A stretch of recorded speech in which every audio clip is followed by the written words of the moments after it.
why do you think that is? I mean, why is that? I mean, is it just because people are lazy today, or they're bored?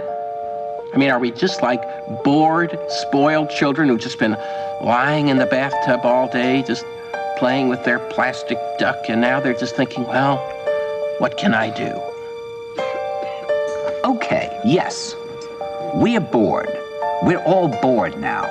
But has it ever occurred to you, Wally, that the process that creates this boredom that we see in the world now may very well be a self-perpetuating, unconscious form of brainwashing created by a world totalitarian government based on money, and that all of this is much more dangerous than one thinks, and it's not just a question of individual survival, Wally, but that somebody who's bored is asleep, and somebody who's asleep will not say no?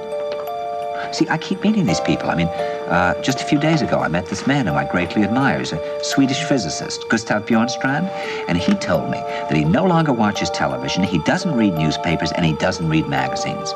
He's completely cut them out of his life because he really does feel that we're living in some kind of Orwellian nightmare now, and that everything that you hear now contributes to turning you into a robot. When I was at Findhorn, I met this extraordinary English tree expert who had devoted his life to saving trees. He just got back from Washington, lobbying to save the redwoods. He's 84 years old. He always travels with a backpack because he never knows where he's going to be tomorrow.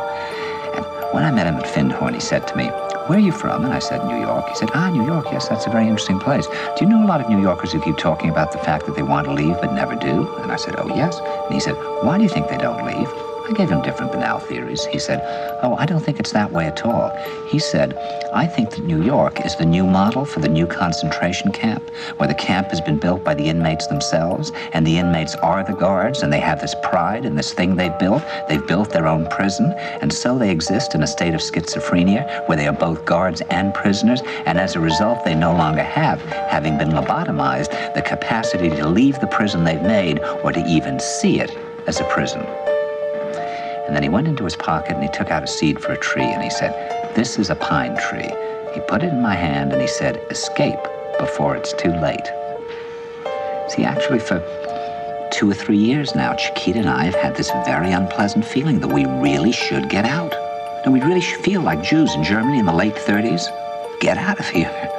Of course, the problem is where to go, because it seems quite obvious that the whole world is going in the same direction. See, I think it's quite possible that the 1960s represented the last burst of the human being before he was extinguished, and that this is the beginning of the rest of the future now, and that from now on there'll simply be all these robots walking around, feeling nothing, thinking nothing, and there'll be nobody left almost to remind them that there once was a species called a human being, with feelings and thoughts, and that history and memory are right now being erased, and soon nobody will really remember that life existed